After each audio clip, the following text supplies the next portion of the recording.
नाते भौतिक दुनिया के रहते, आध्यात्मिक दुनिया के रहते, जिसका सॉल्यूशन यहीं से मिल सकता है और कहीं से नहीं मिल सकता।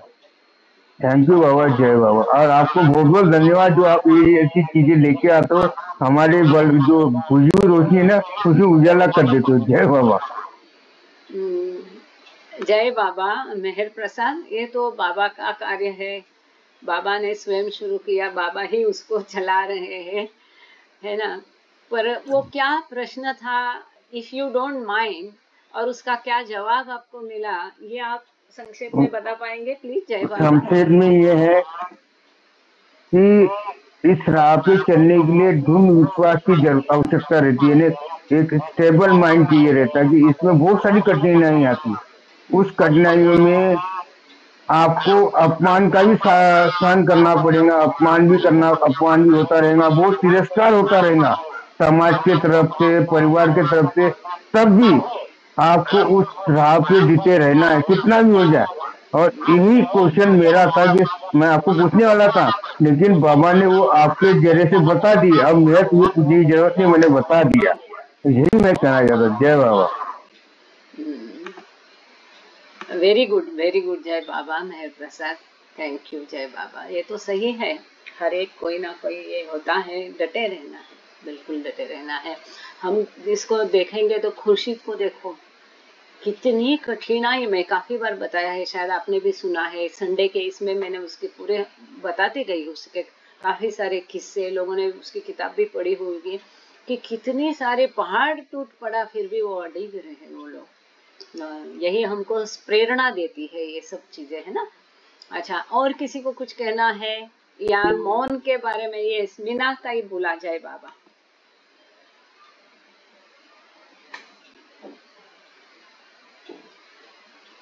मीना बोधन कर। हाँ, जय बाबा।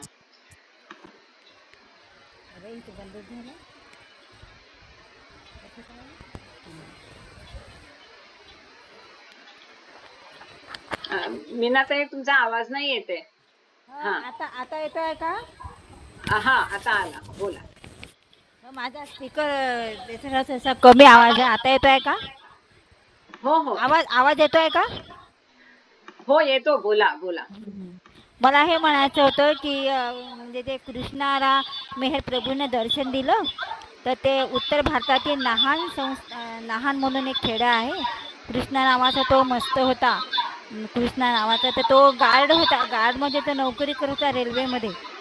तर त्याला म्हणजे भक्तांचं याचं कृष्णाचं खूप त्याला वेळ होता, तो ईश्वरामध्ये तल्लीन झाला होता. तर त्यांनी आता वाचलं दुपारी, तर त्याला त्याची ड्युटी होती म्हणजे पहाटेची 2ची, पण तो इतका ईश्वरामध्ये, तो इतका भजनामध्ये तल्लीन झाला होता की त्याला त्याचं भानसुद्धा राहिलं नाही की आपली 2ची बा आपल्याला गाडी घेऊन जायचं बा म्हणून. तर त्याला 5 वाजता ते लक्षात आलं की बा आपल्याला गाडी घेऊन जायचं, तर आपली 2ची ड्युटी ही चुकली. मग तो स्टेशन मास्टरकडे घेतला. मग त्याने तो स्टेशन मास्टरला जाऊन सांगितले की बा माझी गाडी कोणी नेली, जी गाडी होती बा माझी गाडी कोणी नेली बा, कारण की मी तर आता 5 वाजता आलेलो आहे. तर त्यांना त्या स्टेशन मास्टरला काही समजत नव्हतं की बा हा काय म्हणत आहे बा, कारण की त्याची आधीच त्याला असं म्हणायचं होतं की बा मी तो ईश्वरामध्ये इतका तल्लीन झाला होता की ती 2ची जी गाडी आहे तर त्याच्यामध्ये जे त्याच्या हजेरी बुकामध्ये त्याची सही झालेली आहे. तर तो स्टेशन मास्टरला म्हणाला होता की बा तू काय बोलत आहे मलाही समजत नाही. कृष्णाला वाटलं की बा स्टेशन मास्टर मला असे काय म्हणत आहे बा, तू गाडी नेली पण कुठे अपघात झाला का बा, तू इतक्या लवकर कसा का आला पहाटे 5 वाजता, तुझी तर 2 वाजताची ड्युटी होती. तर त्याला मग कृष्णाला वाटलं की बा स्टेशन मास्टर असे का म्हणत आहे. मग त्याच्या लक्षात आलं की मग स्टेशन मास्टरने सांगितलं त्यांना की तुझे हे हजेरी बुक काढलं, त्याच्यामध्ये तुझी सही आहे. आपण दोघंजणं चहा पिलो, तिथले कर्मचारी आहे ते पण म्हणाले की कृष्णा आपण सगळंजण बसून तू चहा पिलो आहे. मग त्यांच्या सगळं त्याचं ते भान, मग ते त्याला ते आल्यावर मग त्यांच्या लक्षात आलं की आपण या म्हणजे ईश्वराच्या इतका तल्लीन झालो होतो की भजनामध्ये की त्याला ते 2 वाजताची ड्युटी होती त्याचंही भान राहिलं नाही. तर मला असं म्हणायचं आहे की आपण मस्त म्हणतो हे ईश्वर वेळामध्ये असतात, मग हे यांना म्हणजे हे सर्व्हिस यांना जी गार्डची ड्युटी दिली होती तेव्हा यांचं हा म्हणजे ड्युटीवर कसा काय म्हणजे पूर्ण यांनी आपली ती कामगिरी बजावली ड्युटीची. तर मला हे थोडंसं तुम्ही सांगाल तर बरं होईल. हा. जय बाबा. बाबा हा मीनाताई, हो तुम्ही म्यूट करू शकता माईक. ही कहाणी सगळ्यांना माहित असेल मस्तची. तो नंतर मस्त झाला, म्हणजे त्याच्या ते ऐकल्या. तो आधी फक्त एक भजनाला गेला, तिथे भजनात एवढा गुंगून गेला की त्याची ड्युटी तो विसरून गेला. सिग्नलिंगची त्याची ड्युटी होती.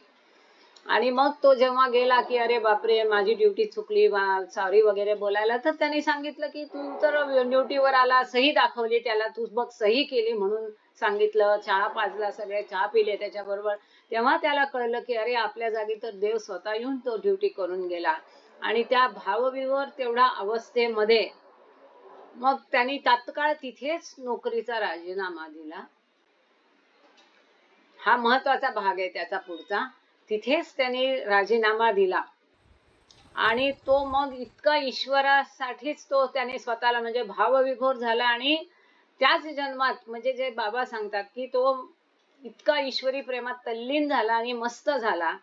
आणि मग तो असा देवाची भजनं गात फिरायचा. आणि जेव्हा बाबा मस्त टूरवर होते आणि जेव्हा बाबांना ह्याच्याविषयी कळलं, राहू दे तुमचा व्हिडिओ चालू राहू दे मीनाताई. तुमच्या प्रश्नाला उत्तर देते तर मला कळू दे. पुढचंही ऐकलंच असेल तुम्ही की त्या जेव्हा बाबा मस्त टूरवर होते तेव्हा त्यांना कळलं ह्याच्याबद्दल. आणि मग बाबांनी दोन्ही माईक चालू राहिले तर कोणालाच नीट नाही ऐकायला येणार. तुमचा बंद करायला आता, फक्त व्हिडिओ चालू ठेवा. माईक बंद करा, व्हिडिओ चालू ठेवा. खरखर येते आवाज. हा. मग मस्त टूरवर असताना ह्याच्याबद्दलची हकीकत कळली. त्या स्टेशनला तो नेहमी यायचा, जास्त करून स्टेशनवरच राहायचा. तर जेव्हा बाबा त्याला भेटायला गेले तर दुरून त्यांनी बाबांना बघितल्याबरोबर धावत तो त्यावेळी तो कृष्णाची भक्ती करत होता. त्याला मेहरबाबांबद्दल माहिती नव्हती, बाबांचं नाव तो घेत नव्हता. म्हणून बाबा जेव्हा म्हणतात की बाबा प्रेमी कोण, की सगळेच म्हणजे ज्यांना बाबांचं नाव माहित आहे ते बाबांचं भजन करतात, समाधीला जातात, तोच बाबा प्रेमी असतो असं नाही. जे कुठल्याही ईश्वराला मनोभावे पूजतात, भजतात, मग ते कुठल्याही स्वरूपात असो, जे बाबांनी सांगितल्याप्रमाणे जीवन जगतात ते सगळे बाबा प्रेमी. त्यामुळे जेव्हा लोक हे प्रश्न विचारतात की तू फलाना बाबा प्रेमी आहे की नाही, हा प्रश्नच इटसेल्फ इज ॲब्सर्ड खरं. एनिवे, तर जसंच त्यांनी बाबांना येताना बघितलं तो मस्त धावत सुटला, दोन्ही हात असे करून बाबांकडे, बाबांना भेटायला. आणि बाबाही धावत सुटले त्याला भेटायला. आणि दोघांनी एकमेकांना कडकडून मिठी मारली. आणि तिथेच रस्त्यावर दोघांनी लोळण घेतली. त्या अवस्थेत खाली कोणाची उडी नाही, असे गडबडा गडबडा ते रस्त्यावर रोल ओव्हर म्हणतात ना, असे असे असे असे असे असे असे गडबडा रस्त्यावर लोळले. तर त्या माध्यमातून त्यांनी बाबांनी त्याचे किती संस्कार नष्ट करून त्याला कुठल्या स्टेजला नेलं ते बाबा जाणे. त्यामुळे तो मस्त नंतर झाला. आणि अध्यात्माच्या मार्गावर तो उच्च अवस्थेत आधी असेल. मग त्याच्यासाठी असं त्याला त्याचा जो शुद्ध भाव होता, ईश्वराबद्दलची जी शुद्ध प्रेम आणि भक्ती त्याच्या हृदयात होती. तर जसं आपण गोरा कुंभाराचं ऐकतो, जनाबाईचं ऐकतो, नामदेवाचं ऐकतो, त्या पद्धतीने स्वतः बाबांनी जाऊन तिथे त्याची ड्युटी ईश्वराने केली.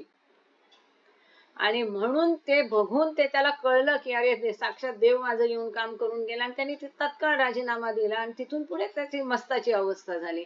मग ह्याच्याबद्दल जेव्हा बाबांना कळलं तेव्हा बाबा त्याला भेटायला गेले. प्रश्नाचं उत्तर मिळालं? जय बाबा. खुजे भाऊ बोला. हो हो हो. नाही, मला आधी असं वाटलं की म्हणजे बाबा मस्त असताना हे ड्युटी वगैरे ते छान बजावत होते. मग नंतर पुस्तकामध्ये की नंतर तो मस्त झाला हे नंतर तो मस्त झाला, बाबांच्या याच्यात तल्लीन झाला. आणि बाबांची भेट वगैरे झाली, कृष्ण कृष्ण कृष्ण म्हणून धावत गेला. तेव्हा बाबांना त्यांना भेटली, कडकडून मिठी मारली. या पुस्तकामध्ये सगळं तुम्ही सांगितलं तेच आहे. आता बोला खुजे भाऊ. जय बाबा. जय अवतार मेहर बाबा. जय बाबा. आवाज येतोय ना? हो येतोय येतोय, बोला. जय बाबा. हा, यावेळेस आम्ही ध्वनीसाठी आणि मौन प्रोग्रामसाठी दोन्ही कार्यक्रम लागून आल्यामुळे गर्दी बरीच होती. आणि मौनसाठी तर जास्तच गर्दी होती. तिथला कार्यक्रम बघितला, थोडस असं तुमचा वाटलं की व्हिडिओ मौन. चालू करू शकता तुम्ही व्हिडिओ जय हा बाबा? हा, मी आता चालू ड्युटीवरून, त्यामुळे अच्छा, काय हरकत नाही, बोला. तर तिथला जो कार्यक्रम आहे तो कार्यक्रम थोडस असं त्रुटी वाटली तिथे, की मौनचा जो कार्यक्रम आहे तिथे कसल्याच प्रकारचं प्रेझेंटेशन नाही, कुठलंच म्हणजे असं प्रोग्राम नव्हताच. म्हणजे तिथे जाऊन प्रत्येकाने जाणे, जेवण करणे आणि आपलं ती हॉस्टेलला जिथे बेड आहे तिथे जाऊन झोपणे आणि दुसऱ्या दिवशी सकाळी, म्हणजे असं काही विशेष काही जाणवलं नाही. त्याच्यापेक्षा आम्ही इथे नागपूरला हुडकेश्वरला किंवा इथे धरमपेठला, पण हुडकेश्वरला फार चांगले कार्यक्रम होतात. कसे की जसं दिवसभर आम्ही काहीतरी फिल्म दाखवतो, प्रेझेंटेशन दाखवतो, छोटं 2-3 टॉक त्यांच्या, तर तो खूप खूप चांगला आणि वेळ चांगली निघून जाते. आणि दिवसभर कसं त्या कार्यक्रमामध्ये आपण तल्लीन होऊन जातो, म्हणजे इकडली तिकडली कोणीच आठवण होत नाही. तर असा काहीतरी कार्यक्रम तिथे व्हायला पाहिजे. कारण बरेचसे लोकांचं पण म्हणणं दिसलं तिथे, की इथे असला कुठलाच मी पहिल्याच वेळेस गेलो आणि नंतर मग धुनीसाठी थांबून आम्ही त्या दिवशी सकाळी 12 तारखेला सकाळी आम्ही तिथून टोक्याला गेलो. टोका, तर टोका जे आहे ते नगर ते औरंगाबाद याच्यामध्ये, नगरवरून 67 किलोमीटर आहे, मेहराबादवरून 67 किलोमीटर आहे. तिथे त्या मेन रोडवरच आहे ती. तिथून थोडंसं आतमध्ये 2-3 किलोमीटर आतमध्ये गेल्यानंतर तिथे जायसाठी रस्ता व्यवस्थित नाही आहे. गाडी रस्त्यावर उभी करून आतमध्ये जावं लागते. तर अगदी नदीच्या तीरावरच आहे. छोटंसं एक छोटंसं शेड आहे, जसं म्हणजे घुमट असल्यासारखं. आणि बाकी तिथे कुठलंच दुधाची थोडी वाईट. कुठलंच वास्तू अवेलेबल नाही आहे. तिथे एक पेस्ट केलेला फोटो आहे, त्याच्यामुळे त्यावेळेस आम्हाला असं जस्ट असं वाटलं की तिथे एखादा फोटो न्यावा, म्हणून आम्ही फोटो पण घेऊन गेलो होतो. फोटो लावला तिथे आणि हार वगैरे लावून 1-2 भजनं आणि आरती वगैरे म्हटलं. पण फार सुंदर आणि पीसफुल जागा आहे ती. तिथे प्रत्येकाने म्हणजे ज्याचं ऍडजस्ट झालं त्यांनी जायला पाहिजे. आणि तिथलं जे काही लोक जर गेले तिथे, तर कसं होईल की तिथे जाणं येणं जर राहिलं तर त्या वास्तूचं एक अस्तित्व जे आहे ते टिकून राहील. आता तिथली जी वास्तू जी आहे ती नसताना उठून राहिली. तिथे आजूबाजूला मग आम्ही विचारणा केली की इथे आपल्याला त्या पद्धतीने काही करता येईल का? तर ते बोलले की तिथे आजूबाजूला सगळं अतिक्रमण झालं आहे. बऱ्याच लोकांनी त्यांचे फार्मिंग जे आहे ते तिथपर्यंत नेलं आहे आणि नंतर मग त्या त्या शेडपर्यंत बरचसं म्हणजे झाडं झुडपं हे तयार झाले आहे. तर ते क्लिनिंग करून तिथे थोडंसं फेन्सिंग जर केलं तर एक अस्तित्व टिकून राहील असं मला वाटते. तर त्या बाबतीत कोणी जर पुढाकार घेत असेल त्या भागातला, तर आम्ही लोक इथून सपोर्ट जरूर करू त्याला. आणि फेन्सिंग करून थोडंसं, म्हणजे ते वास्तू उद्देश हाच आहे की तिथे वास्तू टिकून राहायला पाहिजे. जय बाबा. जय बाबा. अजून काही बोलायचंय खुजे भाऊ तुम्हाला? नाही. जय बाबा. थँक्यू. आणि छान केलं तुम्ही, टोक्याला जाऊन आलात. राहू देत व्हिडिओ, निदान माझं उत्तर तरी, म्हणजे नॉट उत्तर असं, तुमचा काही प्रश्न नव्हताच, पण थोडा वेळ व्हिडिओ चालू ठेवा तुमचा. पहिला मुद्दा तुमचा होता की तिथे काही कार्यक्रम मेहराबादला नव्हता. तर तुम्ही ट्रस्टला एक ईमेल टाकू शकता. मी तुम्हाला ईमेल आयडी देईल ट्रस्टचा किंवा चेअरमनचा. काय असतं की कार्यक्रम अरेंज कोण करणार? सगळे मौनात असतात, हो की नाही? मग तिथं फिल्म दाखवण्याचं काम कोण करतो? योहान करतो. त्यांनी तयार असलं पाहिजे, ट्रस्टनी तयार असलं पाहिजे. मौनात असताना त्यांनाही असं बाबांकडे त्यांच्या ड्युटी, फिल्म दाखवणं ही त्यांची नेहमीची ड्युटी झाली. त्यातनं त्यांनाही थोडंसं बाबांच्या चरणी निवांत वेळ घालवायचा असतो. लोक मेडिटेशन करतात, पुस्तकं वाचतात, स्वतः आपल्या मोबाईलवर तुम्ही व्हिडिओ बघू शकता, बाबांच्या फिल्म बघू शकता. तिथे लायब्ररी आहे, तिथे जाऊन पुस्तकं वाचू शकता. तिथे गेल्यानंतरही समाधीवर जाऊन मेडिटेशन करू शकता. बाबांच्या सगळ्या जागा मौनामध्ये भेट करू शकता. जरूर नाही की बेडवर पडून राहा, झोपून राहा, खाल्लं पिल्लं. तुम्ही तुमच्या पद्धतीने तिथे तुमचं मौन जे आहे अवेलेबल स्थितीमध्ये करू शकता. झोपण्या नुसत्यापेक्षा केलंही असेल तुम्ही ते, की मेडिटेशन करणं, बाबांचे पुस्तकं वाचणं, स्वतःच्या मोबाईलवर कार्यक्रम, जसं की मर्टल बीचचं मी सगळ्यांना सांगितलं तर 6 तासांचा कार्यक्रम होता. वेगवेगळ्या बाबांच्या फिल्म त्यांनी दाखवल्या तिथे मर्टल बीचवाल्याने. आणि मेहराबादला जर म्हणाल तर पूर्वी कोणी नसायचंच तिथे. मला आठवतं की मी माझे पुस्तकं घेऊन आम्ही आपलं झाडाखाली वाचत बसायचो, जायचो यायचो, पायी जायचो, नाही तर याच्यावरती जायचो सायकलवर असे. आता गर्दी व्हायला लागली. आता गर्दी होते तर गर्दीसाठी पुन्हा जर फिल्म वगैरे केले तर त्या गर्दीचं नियोजन, मग व्हॉलेंटियर, हा सगळा प्रश्न आला. तरीही इट्स अ गुड सजेशन. ते सगळ्या बाबांच्या जुन्या फिल्म्स आहेत नाहीत, त्यांच्याकडे हजारोने फिल्म्स आहेत. तर तुम्ही त्यांना एक ईमेल टाकू शकता, कुठल्या ट्रस्टीशी बोलू शकता, तुमची कोणाशी ओळख असेल त्यांना रिक्वेस्ट करू शकता. त्यांना करायचं तर ते करतील, नाही करायचं तर सोडून देऊ आपण. आपण लिहायचं काम करायचं. दुसरा मुद्दा, टोक्याला गेलात, फार छान केलं. असंच आहे ते की रस्त्यावर गाडी उभी करून तिथून पायवाटेने जावं लागतं. आणि तिथे अगदी छोटं स्ट्रक्चर ते आता बनवलंय ट्रस्टनी. ऍक्च्युअल जी जागा आहे ती बरीचशी पाण्याखाली गेली आहे आणि बरीचशी तुम्ही म्हणता तसं अतिक्रमण होऊन त्याच्यावरती सगळी शेत झालीत. आणि ट्रस्ट म्हणजे रमेश जंगलेंनी गेल्या वेळी मला सांगितलं की त्यांचा प्रयत्न आहे की गव्हर्नमेंटकडनं बरीच त्यातली जागा ताब्यात घेऊन आणि तिथे असं काही स्ट्रक्चर करायचं. आता कसं पाऊस असेल, पाणी असेल तर जाता येत नाही तिथपर्यंत बऱ्याचदा. मागच्या वेळी आम्ही गेलो तर घोटाभर पाणी होतं आणि त्या जागेपर्यंत तर आम्ही जाऊ शकलो नाही. इतकी ती संपूर्ण जागा मोठमोठ्या झाडांनी वेढलेली होती. पण आम्ही जात राहिलो. त्याला रिक्वेस्ट केली, तिथल्या लोकांना थोडेसे पैसे दिले आम्ही, त्याला सगळं ते साफ करायला लावलं. आता यावेळी तुम्हाला फोटो दिसला नाही कारण माझ्या माहितीप्रमाणे तुम्ही गेलात तर रंगरंगोटी झाली होती ना, रंग दिलेला असेल यावेळी तिथे. हो हो हो, रंग दिला होता. हा, तर यावेळी ते रंगरंगोटीसाठी त्यावेळी तो फोटो हटवला असेल, नाही तर तिथे फोटो 2-3 फोटो होते फोटो. तुम्ही जाऊन तिथे फोटो ठेवलात, फार छान केलं, उत्तम काम केलं. आणि तिथे नवनाथ नावाचा एक आहे, तोही जवळच्या शेतावरच राहतो. तेही लोकांनी काही जमीन तिथली हडपली असेल किंवा नसेल, बाबा नोज. तर त्यांचा जर पाऊस असेल, फक्त उन्हाळ्यात तिथे व्यवस्थित जाऊ शकतो. एरवी पाणी म्हणजे मागच्या वेळी आम्ही दोघं गेलो तर घोटाभर पाणी मंदिराजवळ होतं. त्याला मंदिर ती लोक म्हणतात. त्यांना तिथे त्या मंदिर म्हणून त्याची ओढ लागावी म्हणून मी त्याला हेही म्हटलं की तू उदबत्त्या लावत जा, दिवा लावत जा. अर्थात मी आधी जंगलींची परवानगी घेतली हे असं सांगण्याआधी. आणि तेही म्हणे की हो, त्या लोकांना ओढ तेव्हाच लागेल जेव्हा ते त्यांच्या पद्धतीची काही पूजा तिथे करतील. त्यामुळे आपला काही. आणि दुसरं असं आहे की तिथे अगदी शेतात वगैरे येतात किडे बिडे पण त्याच्यामुळे दूर जातात. धूप दिवा करणं त्याच्यामुळे किडे बिडे, कापूर बिपूर जाळा म्हणजे डास किडे राहत नाही.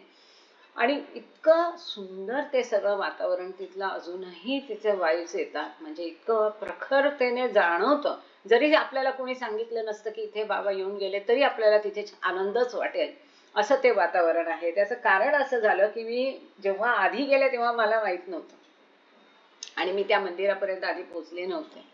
पण पलीकडच्या भागात जे मंदिर आहे बाबा तिथेही गेले होते. अलीकडच्या भागात एक प्राचीन मंदिर आहे बाबा तिथेही गेले होते. आणि त्या मंदिराच्या मागून जर बघितलं तर तुम्हाला त्रिवेणी संगम सुंदर दिसतो. आणि तिथे एक नावाडी आहे, तो संगमापर्यंत घेऊन पण जातो. मी सांगितलं होतं की जे कोणी जाईल त्याने मला सांगा, मग मी त्यांना आणखीन पुढची माहिती देईल की जेणेकरून. आता जसं हिंदू ते जाणार होत्या पण त्यांचं ऐनवेळेला नाही ठरलं. त्याचे 2दा मला मेसेज येऊन गेले जो त्यांना गाईड करणार होता की काय झालं ते लोक आले नाही. एनिवे, तर त्या मंदिरातही बाबा गेले होते. तो सगळाच परिसर अजूनही अद्भुत आहे. कारण का, तिथे अजून जास्त वहिवाट किंवा हे नाहीये. तिथली लोकही फार जात नाही, तिथे फार गर्दी नसते. पलीकडच्या भागात असते क्रियाकर्म करणाऱ्यांची गर्दी वगैरे. पण हा जो सगळा भाग आहे तिथे अजूनही खूप छान वाटतं. आणि जसं तुम्ही सांगितलं तिथे ते आता जे मंदिर त्याला बाबांचं म्हणतात त्याला त्यांनी नुकतीच रंगरंगोटी केली म्हणून आतमध्ये जुने फोटो वगैरे, मी ते फोटो तुम्हाला पाठवेल. तुम्ही काढले असतील तर तुम्ही पाठवा. आणि तुम्ही मंदिरापर्यंत पायी बिना पाण्याचं जाऊ शकला, ही चांगली गोष्ट आहे. त्यामुळे जंगलेंचा हा प्लॅन आहे की गव्हर्नमेंटकडनं थोडी जमीन तिथे अक्वायर करून तिथे ते थोडंसं शिडी, उंच चौथरा, टॉवर सारखं करायचं त्यांचा विचार आहे की जेणेकरून दुरूनही ते दिसेल. आता कसं शोधणं फार कठीण आहे नवीन माणसाला. आम्हाला त्यांनी खाणाखुणा दिल्या होत्या पहिल्यांदा मी गेले तेव्हा जंगलेंनी आणि प्रताप आहेरांनी, म्हणून त्याप्रमाणे मी थोडा प्रयत्न केला. अर्थात त्यांनी ज्या माणसाचा नंबर दिला तो आला नाही. दुसरा मग आम्ही कसं शोधलं, ती एक मोठी हकीकत आहे. त्या मंदिरात आम्ही प्राचीन गेलो, तिथे सगळ्यांना विचारत राहिलो, कुणालाही माहित नव्हतं. मग एका ठेल्याजवळ हे कंटाळून परत हे तर म्हणत ते चल कुणाला माहित नाही, पण सोडायचा नसतो प्रयत्न चिकाटी. तर एका ठेल्यावालीला विचारलं, तिथे एक बेवडा बसलेला होता.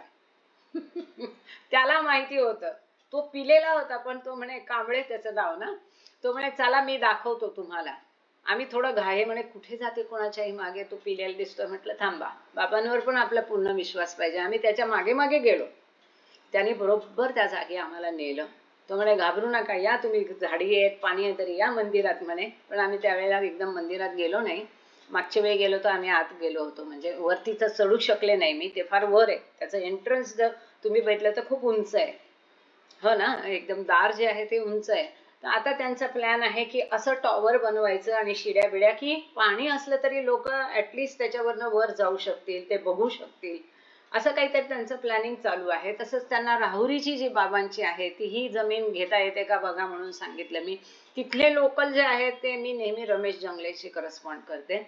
आता परवाच मी त्यांना रिक्वेस्ट केली की जामखेड 60 किलोमीटर दूर आहे नगरपासून, त्या जामखेडचा वसंत कुंभाणे नावाचा मुलगा प्रेमाश्रम मध्ये होता, त्याची माहिती काढायला सांगितली आहे त्यांना, आणि त्याने हो म्हटलंय, काढतो म्हणाले. तर हे काम असं हळूहळू असं तुम्ही गेलात, खूप छान केलं. तर सगळ्यांनी जात राहावं तिथं. मागेही काही फॉरेनर्स नाही पाठवलं, आणखीन एका ग्रुपला पाठवलं, तेही लोक जाऊन आले. आणखीन पुण्याचा एक ग्रुप होता, तेही जाऊन आले. ते लोकेशनवर टाकले. आता मी गुगल मॅपवर, तुम्ही जर कुणीही गुगल मॅपवर मेहर बाबा मंदिर टोका केलं की तुम्हाला गुगल मॅपवर दिसेल. ते जे गुगलचं लोकल गाईड असतात तशी मी आहे, म्हणून मी ते ऍड केलेलं आहे गुगल मॅपला. त्यामुळे आता कुणी जरी माहित नसेल आणि त्याने जर हे केलं गुगल मॅपवर मेहर बाबा मंदिर टोका, तर तुम्हाला डेफिनेटली त्या जागेपर्यंत तो घेऊन जाईल. तिथे थोडं कन्फ्युजन होतं, म्हणून लोकल लोकांची मदत घ्यावी लागते आपल्याला. आम्ही 3दा जाऊन आलो तरी थोडंसं दरवेळी कन्फ्युजन होतं, कारण पहिल्यांदा आम्ही जी खूण तिथे ठरवली होती, तिथे MTNLचा बोर्ड होता, एक शेड होतं, ते काहीच नव्हतं यावेळी. मग तिथे थांबून नक्की ही पायवाट की ही पायवाट, असं थोडं कन्फ्युजन आम्हाला झालं. तर आम्ही त्या माणसाला फोन केला आणि मग आवाज देत राहिलो. मग एक थांबला, म्हणे काय पाहिजे. मग तो नवनाथ कुंभारे, आता दुसरा एक नंबर मी सगळ्यांना सध्या देते. तर असे तिथले लोकल मदत करतात. आता जे प्रताप अहिरन ते गेले, ते थेट त्या किनाऱ्यावर गेले. मेहेरे जो आहे तिथे नदी काठी उभ्या राहिल्यावर समोर जी सगळी दाट झाडी आणि सगळं दिसतं ना, तिथे तो मेहेरे राहतो, दूध घालतो. तिथेही बाबा गेले असणार. बाबा नावेतून इकडून तिकडे पण जायचे, आणि तो तिकडनं मग त्याने नाव करून इकडे आले होते नावेतून. तर ते डोक्याचं खूप छान आहे. तिथल्या आजूबाजूचा परिसर फिरायला पाहिजे, त्या मंदिरांमध्येही जायला पाहिजे. एकदम प्राचीन मंदिर आहेत. बाबांचा फोटोही आहे त्या मंदिरातला. तिथे अशी 2-3 मंदिर आहेत. त्या हेमाडपंथी मंदिर जे आहे त्याच्यामध्ये फोटो आहेत का? आज नाही, बाबांच्या लिटरेचर मध्ये मी परवा तो फोटो बघितला. अच्छा, कुठल्या पुस्तकात ते आता मला आता एकदम नाही आठवणार, कुठेतरी मी फोटो बघितला आणि तो त्या मंदिरातला बाबांचा फोटो आहे. आणि त्या मंदिरामध्ये बाबांनी काही कार्यक्रम केल्याचा पण उल्लेख आलेला आहे पुस्तकामध्ये. अच्छा, हा, म्हणून ती जे मला वाटायचं की ह्यांना मी सारखी म्हणायची किती छान वाटतं इथे, किती छान वाटतं इथं. तर त्यावेळी मला माहित नव्हतं की बाबा तिथे गेले असावे, असं एक शंका होती. तर इथं कन्फर्मेशन मिळालं बाबांच्या पुस्तकातून की बाबा तिथे येऊन गेलेले. हा, देशपांडे भाऊ, जय बाबा, बोला. तुमचा हँड रेस होता. कशासाठी आणि मौनासाठी मेहराबादला कशाला गेले, हे हा मूळ प्रश्न आपला स्वतःला. मौन म्हणजे काय, हा स्वतःलाच विचारण्यासारखा प्रश्न आहे. मेहराबादला जाऊन तुम्ही मौनात गेलात की मौनात त्या बाकीच्या कार्यक्रमाला गेलात, हा स्वतःला विचारण्यासारखा प्रश्न आहे. जय बाबा. ठीक आहे. अजून गेले ते मौनसाठीच गेले, पण तिथे त्या व्यतिरिक्त पण बरेचसे प्रोग्राम करता येते ना, करता येतात. तिथे जाऊन आपण मौन कसं केलं पाहिजे. बाबांच्या ह्याच्यात इतर मौनाच्या ह्याच्यात मौनच पळायचं असतं, बाकीच्या ह्याच्यात तुम्हाला त्याकडे दुर्लक्षच करावं लागतं. स्वतःच मौन करायचं. मौनात तुम्ही आतमध्ये वळायचं आहे, बाहेर पळायचं नाहीये. मौनात तुम्ही मौनात आता म्हणजे तुमचं बाहेर सगळं तुमचं अंतर जे काही आहे सगळ्यात जे काही संवेदना आहे त्या तुमच्या मौनाच्या माध्यमातून तुम्ही आतमध्ये स्वतःच्याच याच्याकडे वळवायचे असतात, बाकीच्याकडे लक्ष द्यायचं नसतं. मौनाचा हे मूळ हेतू आहे. हे हे हे हे काका कोणाला शक्य आहे? तुम्हाला नाही तरी शक्य शक्य आहे नाही काही? आहे, शक्य मग नाही आहे, कबूल आहे इथे मला, इथे पण लोक इथे लोक 40 वर्ष 50 वर्ष झाले बाबाप्रेमी आहे, ते आकाशाला साध्या हात साध्या साध्या गोष्टी फिरवण्यासारखं आहे, फॉलोअप करत नाही. आकाशाला हात फिरवण्यासारखं आहे, हे मला कबूल आहे. मग हा ह्या मला गोष्टी कबूल, ह्या आकाशाला हात गोष्टी फिरवण्यासारखं आहे ते. तेवढं आपण जेवढं बोलतो ना तेवढं शक्य नाही ना त्या अरे त्याच्यासाठी व्हायचं तुम्हाला त्याच्यासाठी लोकांना तिकडे ओढणं पहिले महत्वाचं आहे, त्याची माहिती मिळणं जरुरी आहे, त्याच्यानंतरच्या ह्या गोष्टी आहे ना. अहो तुम्ही आता मौनावर एवढं प्रवचन ऐकता, मौनाचा हे कार्यक्रम ऐकता, हे ऐकतातच एक्झॅक्टली तुम्हाला मौनाची बद्दल कशासाठी मौन बाबांनी केलं ती गोष्ट आहे, बाबांनी सांगितलं म्हणून आपण करतो ही गोष्ट खरी आहे, पण त्यातून तुम्हाला मला काय साध्य करायचं आहे किंवा कशासाठी करतोय हे आपण आपल्यालाच विचारलं पाहिजे. सॉरी हा. नाही बरोबर आहे तुमचं, अगदी बरोबर आहे, पण त्याच्या आधी बेसमेंट तर माहिती पाहिजे, बेसमेंट तर तयार पाहिजे. त्या माणसाला मौन काय हेच माहित नाही, कशासाठी करायचं हेच माहित नाही, तर त्याच्यासाठी ह्या गोष्टी नवीन आहे ना. अरे पण तो माहीत करून कोण घेणार? तुम्ही माहीत करून घेतलं का? आपण मौनाची स्थितीत गेलो, ह्या गोष्टी नव्हत्या, हे तुम्हाला खटकलं, परंतु या गोष्टी तिथे आवश्यक आहे का हे तुम्हाला जाणवलं का? बाकीच्या ठिकाणी आपण बाकीच्या अमरतिथी याला ह्या सगळे प्रोग्राम चालतात, पण मौन तरी सगळ्यांनी मौनच का करायचं तिथे आणि कशासाठी करायचं? हा मूळ प्रश्न आहे. ठीक ठीक ठीक. जय बाबा. जय बाबा, जय बाबा. सॉरी दोघंही आपापल्या जागी बरोबर आहे. जसं ते म्हणतात की इनवर्ड सायलेंट मन मौन झालं पाहिजे, पण ते फक्त कार्यक्रमांचा ओढा, कार्यक्रम बंद करूनच मन मौन होतं असं नाही. मन कुठल्याही परिस्थितीत मौन करणं शिकायला पाहिजे. ते सोपं नाहीच आहे, काहीच सोपं नाही, अवघड आहे, म्हणून सोडून नाही द्यायचा प्रयत्न करायचा. आणि ठीक आहे, कार्यक्रम आपल्या परीने आपल्या जागी चांगलेच आहे, पण त्या कार्यक्रमाच्या अट्रॅक्शन मधूनही हळूहळू बाहेर पडून बढणं जमलंच पाहिजे, कारण त्याचीही बंधनं असतात. त्याचे प्लस मायनस प्रत्येक गोष्टीचं आहे, ते आपल्या परीनं तुम्ही दोघंही बरोबर आहात. अजून कुणाला काही बोलायचंय? जय बाबा. सुमनताई चौधरी लेफ्ट झाल्या का? नीलम है क्या? नीलम, हाँ बोला. जय बाबा पद्मावर भाऊ. जय बाबा. आपण मौन पाळतो, पण अंतर्मन सारखं बोलत राहते, त्याचं काय? त्या अंतर्मनाला सारखं शांत करत राहायचं. काही ना काही विचार येतात, ते सारखे प्रयत्नशील राहायचं. बाबा म्हणतात विचार येतात म्हणून चिंता करू नका. जसं मिठाईवर माशी बसली, आपण काय करतो? झटकतो, हकलतो ती. तसं विचार हटवत राहायचे, त्यांचं नामस्मरण करायचं, त्यांच्याबद्दलचे विचार करायचे. बाबा सांगतात थिंक कॉन्स्टंटली अबाउट मी. सतत बाबांचा विचार करायचा, बाबांबद्दलचा विचार करायचा, छोट्या मोठ्या गोष्टीतून.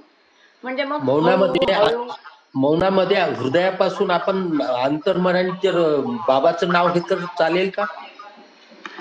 नेहमीच आनंदच आहे ते. हृदयापासून घेतलं तर अतिउत्तम, पण हृदयापासून नाही आलं आणि नुसतं घेतलं, म्हणूनच म्हणतायत बाबा की थिंक अबाउट मी. आपण अजपा जप म्हणतो, ते अंतर्मन म्हणजे हृदयापासून आपण करतो ते जप ना. मला सॉरी फ्रँकली, मला अजपाजप हा शब्द मी ऐकलेला आहे, पण मला नक्की त्याच्याबद्दल माहित नाही. आता जपाचे वेगवेगळे प्रकार आहेत, ते बाबांनी सांगितलं की तुम्हाला जर तुम्ही जंगलात गेलात, एकदम वाघ दिसला, तुम्ही काय कराल? एकदम घाबराल आणि जोरात माझ्या नावाचा अगदी ओरडून आवाज द्या, मी तिथे हसेल मदतीला. तिथे हृदयापासून हा प्रकार नाहीये. आता त्याच पद्धतीने बाबा सांगतात ज्यांना बाकीच्याने आपला माईक म्यूट ठेवला तर चालेल जरा प्लीज. ज्यांना बाबा सांगतात की दर श्वासागणिक नाव घ्या. तिथे बाबा हे नाही म्हणत की हृदयापासून घ्या. तुम्ही कामं करताना नाव घ्याल तर तुमचं लक्ष तर कामातच असेल, पण नाव घ्याल ते वेगळं. आणि जेव्हा तुम्ही केवळ जपासाठी म्हणून 1 तास बसाल, जसं तुम्ही मेसेज टाकता रोज जपाच्या ग्रुपमध्ये, त्यावेळेला मात्र ते हृदयापासून असलं पाहिजे. त्यावेळेला मन निश्चल असलं पाहिजे. मनामध्ये दुसरे विचार न येऊ देण्याचा प्रयत्न केला पाहिजे. बाबा स्वतः सांगतात ते अशक्य आहे, पण अवघड आहे पण अशक्य नाही, असं बाबांचे शब्द आहे. अवघड आहे पण अशक्य नाही. प्रयत्न करत राहा. कधी ना कधी ते मनोनाश इतकी साधी गोष्ट नाहीये, ती फार पुढची स्टेप आहे, पण ते फार अवघड आहे म्हणून ते करू नये अशातलाही भाग नाहीये. धन्यवाद. जय बाबा. जय बाबा. पद्मावार साहेब. अच्छा, एक मिनिट. देशपांडे भाऊ, एक मिनिट. जय बाबा, बोला. पद्मावार भाऊ बोलले म्हणून आठवण आली. तुम्हाला सगळ्यांना माहित असेल की वसुधा पट्टेवार ताई आपल्या ग्रुपच्या नियमित मेंबर होत्या. नियमितपणे रेग्युलरली हजर राहायच्या. कधी कधी मिस व्हायच्या आणि बऱ्याचदा प्रश्नही विचारायच्या आणि नंतर खाजगीतही मला विचारायच्या. तर त्या बाबांकडे गेल्या. तर आपण सगळे, म्हणजे मी त्यांना वैयक्तिक म्हटलंच त्या दिवशी, आणि सगळ्यांच्या वतीने त्यांना बाबांना प्रार्थना की त्यांना आपल्या चरणाजवळ स्थान देऊन त्यांच्या आत्म्याला शांती द्यावी. जय बाबा. उदार मेहर बाबा की जय. जय बाबा. बोला देशपांडे भाऊ. जय बाबा. आता त्याने जप बद्दल विचारलं ना, तर जप करताना पहिले जिभेने म्हणजे याने करत असते, आणि तो जर तुम्ही प्रॅक्टिस सतत जर एक ठराविक वेळ ठराविक ठिकाण जर तुम्ही करायला लागले, तर तो हळूहळू तुमच्या मनातून तुम्हाला खाली खाली उतरताना असा जाणवतो. फक्त पश्चिम मध्यमा पश्चिम असा करतात, आणि पराव आणि ज्याला ज्या बुद्धीच्या एक म्हणतात, जसं त्या अर्जुनाच्या नसना सुरू होता किंवा तुमच्या ह्याच्यातून तुम्हाला तो जाणवतो. त्यावेळेस तुम्ही जप करत नाही, तो जप आपोआप होतो. हा अनुभव घेण्यासारखा आहे, आणि हा अनुभव प्रत्येकाला त्याला वेग हा अनुभव तुम्हाला प्रत्यक्षात येऊ शकतो की तो जप कसा कसा तुमचा उतरून बेंबीपर्यंत कसा जातो, आणि त्या बेंबीपर्यंत गेल्यानंतर तो अजप कसा असतो की त्याला जप न करता, तो न हलवता त्यांच्या संवेदना व्हायब्रेशन्स हे तुम्हाला होता. हा अनुभव घेण्यासारखा आहे. सुंदर. थँक्यू. Very good. बरोबर आहे. देशपांडे भाऊ, तुम्हाला हा अनुभव आलाय का? शक्यतोवर मी बिना अनुभवाचा बोलत नाही. Very good. Very good. आहे जपाजपचं तुम्ही जे सांगितलं की तो प्रयत्नपूर्वक न करता मनातल्या मनात, आणि तो रसानसातून आपोआप. तर हे जे तुम्ही वैखरी वगैरे सांगितलं, मेहरा टोळणीनी ह्या मौनाच्या निमित्ताने महाराष्ट्र टाइम्समध्ये लेख दिलेला आहे. मी तो टाकला पण होता AMB वर. फार छान लिहिलेलं आहे तिने. चांगला लेख लिहिलाय. मेहरा टोळ आहे का लेप झाली, तर तुम्ही वाचला नसेल तर तो जरूर वाचा. त्याच्यामध्ये हे जे आहे त्याने सगळं वैखरी आणि पश्चंती परापश्यंती ते सगळं दिलेलं आहे तिने त्या लेखामध्ये. तर तुमचं राहिलेले डाऊट्स क्लिअर त्यांनी सांगितलंच आहे. आता देशपांडे भाऊंनी थोडक्यात मी असं समजते की कष्टपूर्वक न करता जो अगदी नसानसात भिनलाय तो म्हणजे जप न करताही जप होणं म्हणजे अजपाजप. उत्तम. थँक्यू. पद्मावर भाऊ, तुमच्या प्रश्नामुळे माझ्याही माहितीत थोडी भर पडली. ज्ञान म्हणत नाही. जय बाबा. जय बाबा. मी तुम्हाला पाठवलेलं त्यालाच मी आता तो ब्रह्मजिज्ञासा जो पाठवला तर तुम्हाला तो ब्रह्मजिज्ञासा. हॅलो, तुम्हाला मी जो मेसेज पाठवला होता ऐकायला येत आहे? हा बोला. तुम्हाला मी जो मेसेज पाठवला होता ना, आता तो ब्रह्मजिज्ञासा म्हणून. आता तो मला आता सॉरी आठवत नाहीये. आता तुम्ही त्या विद्या ताईंशी जे काय तुमचं कम्युनिकेशन झालं त्याच्यावरती ते आता नको त्याची चर्चा. नाही, तिने आता तो ब्रह्मजिज्ञासा म्हणून जे म्हटलं होतं ना मी, आता तो ब्रह्मजिज्ञासा म्हणजे या बाबतीत जी जिज्ञासा आहे, परमेश्वराची बद्दल जी जिज्ञासा आहे, कोण्या रूपाने असो, तर त्यालाच म्हणतात आता तो ब्रह्मजिज्ञासा. म्हणजे परमेश्वराबद्दल जी जिज्ञासा आहे त्याबद्दल किती विचारणा आहे, त्याबद्दलची ओके ओके ओके. हा, मी तुम्हाला म्हटलं याचा अर्थ काय, तुम्ही म्हणे नंतर फोनवर बोलू ना, तेच ना आठवलं. हा ठीक आहे. उत्तम. बाबा ते सांगतात की ईश्वराबद्दल जाणून घेण्याची इच्छा उत्पन्न झाली पाहिजे. तर ती प्रत्येक कसं आहे, परमेश्वर म्हणा, अवतार म्हणा, हे काय तुम्हाला येतात हे काय आहे म्हणजे त्याला जय बाबा. काय म्हणतायत ताई, काय म्हणतायत? पद्मावताई काही म्हणतायत का जय हो बाबा? हो विचारा विचारा. हा. बोला बोला. म्हणजे तुम्ही म्हणता ना की बाबांच्या चरणाजवळ त्यांना स्थान मिळो म्हणजे काय? बघा ताई, आत्म्याचा जो प्रवास आहे ना, हं. हा, तो मृत्यूनंतर कष्टकारक असतो. ह्या स्थूल जगातून त्याला ऍस्ट्रल वर्ल्ड मध्ये जायचं असतं. आता ऍस्ट्रल वर्ल्ड म्हणजे काय, तर स्थूल जगत आणि सूक्ष्म जगत ह्याच्या मधलं जे आहे दोन्हीचं कॉम्बिनेशन मध्ये ती सीमारेषा आहे, बरोबर.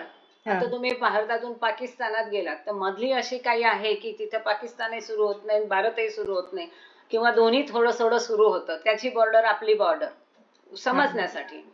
तर तिथे जाताना बऱ्याचदा आत्म्याला कष्ट पडतात. मुळामध्ये ह्या देहापासून विलग होतानाच ती जी भावना असते ती वेगळी असते. मग ज्या व्यक्तीचे ह्या भौतिक दुनियेमध्ये मन राहिलेलं आहे, बऱ्याच गोष्टी असतो, माणूस हे नंतर करेल ते करतं, अचानक जर गेला तर त्याला त्या सगळ्यापासून संबंध तोडणं कठीण जातं काही काही जणांना. जर आधीच आध्यात्मिक तयारी असेल तर हा मार्ग कठीण नसतो. आणि मी असं ऐकलं की जेवढे जातात त्यांची मदत, आणि खास करून बाबा प्रेमींची मदत बाबा करतातच पुढे. त्यांना मार्ग तिकडे जो जर्नी आहे त्याला आपण म्हटलेला आहे, प्रवासामध्ये त्या बाबा त्यांना मदत करतात. आता बाबांच्या चरणाशी स्थान देव म्हणजे काय, या सगळ्यामध्ये बाबा त्यांच्या बरोबर, कारण बघा त्यांचे सगळे संस्कार संपले होते असं तुम्ही म्हणू शकता का? We don't know. नाही. मग आता त्यांचं पाप पुण्याच्या हिशोबाप्रमाणे त्यांना स्वर्ग किंवा नरक अवस्था मिळणार, तिथे त्यांची बाबा मदत करो, किंवा ह्या भौतिक दुनियेतून त्यांचा प्रवास जो आहे तो प्रवास सुखकर हो. ती जी खिचाव असतो, ओढ असते, तो त्रास त्यांना होऊ नये त्याच्यात त्यांनी बाबांनी त्यांची मदत करावी, पुढेही बाबांनी त्यांची मदत करावी सगळी. ह्याच्यासाठी जी काही मदत पडेल, आता समजा इथून तुम्ही चाललात अमेरिकेत, आम्ही तुम्हाला हॅपी जर्नी म्हणतो, म्हणजे नक्की काय असतं सांगा. कसं आहे हे, बाबांच्या चरणाशी स्थान देव म्हणजे जे काही आहे त्यांचे पुढे बाबा त्यांना जितकी मदत करता येईल त्यांच्या प्रवासात पुढच्याही आत्म्याच्या उन्नतीसाठी. जेव्हा चरणाशी स्थान देव म्हणतात, वेगवेगळे प्रकार आहे. ओम शांती म्हणतो, may the soul rest in peace म्हणतात की आत्म्यात शांती लाभो. म्हणजे काय की इकडचं सगळं त्यांचे व्याप ओढ समाप्त होऊ दे आणि शांतीमध्ये तो आत्मा राहू दे, त्याला त्रास नको होऊ दे, ही भावना असते. आता बाबांच्या चरणाशी स्थान देव ही त्याच्यापेक्षा पुढची स्टेप आहे की त्याला जे काही जरुरी आहे मार्गामध्ये, त्या आत्म्यासाठी जे काही उन्नतीसाठी बाबांच्या प्रेम त्यांना अधिक लाभो, बाबांचा सहवास मिळो, पुढे त्या आत्म्याचा जो काही प्रवास आहे तो त्या बाबांच्या संगतीत हो, सतत बाबांच्या त्यांना पुढे जन्म असेल काही असेल त्या सतत बाबांच्या सहवासात त्या राहो, हा त्याचा अर्थ आहे माझ्या दृष्टीने. इतरांचं दुसरं मत असू शकेल. आणि तसंच मुक्ती आणि ईश्वर साक्षात्कार याच्यात काय फरक आहे? ईश्वर साक्षात्कार सुद्धा एक प्रकारची मुक्ती आहे. मुक्तीचे अनेक प्रकार आहेत, तुम्ही त्या प्रकरणात वाचलं असेल, ऐकलं असेल. मुक्ती चातुष्ट म्हणून एक प्रकरण आहे. हा, तर मग साधारण मुक्ती म्हणजे काय, साधी मुक्ती जेव्हा आपण म्हणतो त्याचा, आता ह्याच्यावर खूप भांडाभांडी वाद विवाद, सगळे पंडित आपल्याकडे पण आता बाबा परिवारात भरपूर पंडित झाले, आपण त्यातलं नाहीये बाबा. आपण फक्त जे बाबांनी दिले लिहून तेवढं मी फक्त वाचायचं काम करते. आता तुमच्या प्रेमापोटी तुम्ही जुळता म्हणून ते होतं, त्यात माझाही फायदा आहे, मलाही परत परत वाचायला मिळतं, त्यामुळे ते लक्ष देऊन वाचायला लागतं एवढं. एनिवे, तर मोक्ष आणि मुक्ती म्हणजे काय, मुक्ती म्हणजे गॉड स्पीक्स, गॉड रिअलायझेशन, मोक्ष म्हणजे गॉड रिअलायझेशन. याच्यावर इतकी भांडाभांडी लोक करतात, वादविवाद घालतात, बेंबीच्या देठापासून जसं त्यांनी म्हटलं जपाजप सारखं. खरं तर गॉड स्पीक्स मध्ये दोन्ही एका अर्थाने वापरलेलं आहे. पण आता आपल्यासाठी समजून घ्यायला साधारण मुक्ती म्हणजे काय ताई, की जिथे जन्म मरणाच्या फेऱ्यामधून सुटका मिळते, तो आत्मा मुक्त होतो. बरोबर. अनंतात विलीन होणं म्हणजे ईश्वराचं जे अनंत स्वरूप आहे त्यात तो, म्हणजे तो जो बाबांनी सागरामधला बिंदू आणि त्याचा बबल सांगितला, तो बबल फुटतो आणि तो बिंदू महासागराला मिळतो सोप्या भाषेत. म्हणजे परत त्याला जन्म मरणाचा फेरा नाही. हे म्हणजे साधारण मुक्ती. आता ईश्वर साक्षात्कार म्हणजे काय, या देहीत असताना जाणीवपूर्वक त्याचे सगळे संस्कार संपणं, त्याच्या मनाचा नाश होणं आणि त्याच्या हा जो इगो आहे, सेपरेटिव्ह इगो, जे मी म्हणजे मिसेस मोहन काय पद्मावाद असं न मानता मी म्हणजे ईश्वर, हा अनुभव जेव्हा तुम्हाला होईल की मी ईश्वर होते, मी ईश्वर आहे, मी ईश्वर राहणार, होते नाही होतो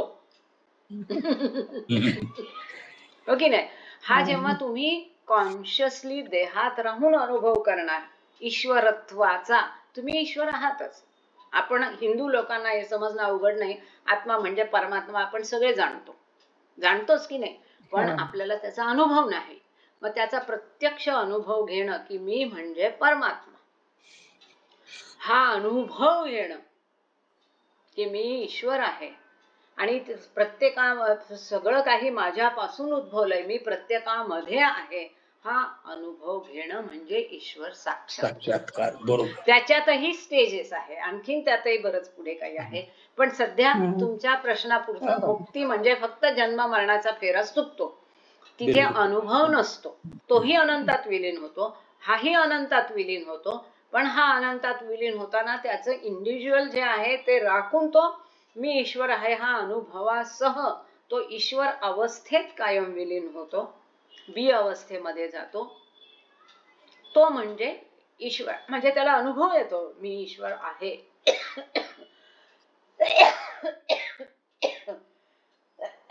सॉरी, तिथे त्याला अनुभव येत नाही, पण त्याचा जन्म मरणाचा फेरा चुकतो आणि तो मुक्त होतो, म्हणून त्याला म्हणतात मुक्त झाला. आणि तो ईश्वर कृपेने सद्गुरु कृपेने पण मुक्ती मिळते. आपल्याला काही नाही, तेवढं मिळालं तरी खूप झालं. बाकी बाबांची मर्जी, बाकी बाबांची मर्जी. प्रत्येकाचं ठरलेलं आहे. बाबा हेही सांगतात ताई पुढे जाऊन की कुणाला मुक्ती मिळणार, कुणाला ईश्वर साक्षात्कार मिळणार, कोण सद्गुरू होणार, कोणाला फना मिळणार, कोणाला फना फिल्ला मिळणार, कोणाला बका मिळणार, कोणाला बका बिल्ला मिळणार, कोणाला नजत मुक्ती, विदेह मुक्ती, ते सगळं जे आहे, कोण परमहंस होणार, हे सगळं ठरलेलं आहे प्रत्येकाच्या इथे. ते जेव्हा जसं त्या वेळेला जे मिळायचं तेच मिळणार. तुमचा जे काही प्रत्येकाला मिळणार हे नक्की.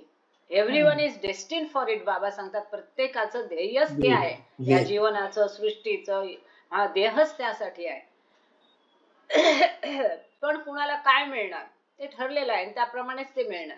जसं की मनी माईज is destined for becoming a सद्गुरू. त्यामुळे मनी माईंनी जरी शेवटच्या साचाला बाबांचं नाव घेतलं तरी त्या सद्गुरू बनणार हे नक्की, because she is destined for that. आणि बाबांनी सांगितलं की ती सद्गुरू बनणार नेक्स्ट लाईफला. ठीक आहे, धन्यवाद. धन्यवाद. जय बाबा, जय बाबा. जय बाबा. जॉईन होत जा, जय जॉईन बाबा. होत जा. कसं आहे, कुणाच्या प्रश्नामुळे कुणाला फायदा होईल सांगता येत नाही. आता जसा पद्मावत भाऊंच्या प्रश्नामुळे मला एक गोष्ट माहिती झाली, तसं आणि आता आपण नाहीतरी वाचन झाल्यावर हे आपलं प्रायव्हेटली चालतं, त्यामुळे काही प्रश्न नाही. तुम्ही बिनधास्त कोणाला काय प्रश्न असतील विचारू शकता. आजचे प्रश्न झाले असतील तर आपण आता मीटिंग कन्क्लूड करू. चालेल का? आणि कुणाला काही प्रश्न आहे? जय बाबा. जय बाबा. जय बाबा. बोला बोला. जय बाबा. कन्क्लूड जय करू. बाबा. हा कन्क्लूड. त्यामुळे आता सगळेजण आपले आपले ऑडिओ ओपन करा, व्हिडिओ ओपन करा, जरा दर्शन द्या. मेहर बाबा बाबांचा जयकार जय बाबा जय बाबा जय मेहर बाबा जय मेहर जय मेहर बाबा जय बाबा जय थँक्यू बाबा ऑल थँक्यू बाबा. किती छान वाटतं असं सगळे बाबांचं जय घोष करतात. फार छान वाटतं. जय बाबा अवतार मेहेर बाबा की जय बाबा जय. आता उद्या भेटूया मंगळवारच्या हो निमित्ताने. हो जय ओके, बाबा. ओके. पिंपरी जय साई बाबा. डोक्यावरचे केस कुठे जय गेले? जय बाबा जय केस बाबा. उडून गेले. केस उडून गेले का? जय बाबा. उद्या कापली त्याचे केस आता पावसामुळे वगैरे. हम्म. जय बाबा. ठीक आहे. जय बाबा जय बाबा जय बाबा जय बाबा. दिलूजी रेणुका जय बाबा जय बाबा जय बाबा जय बाबा.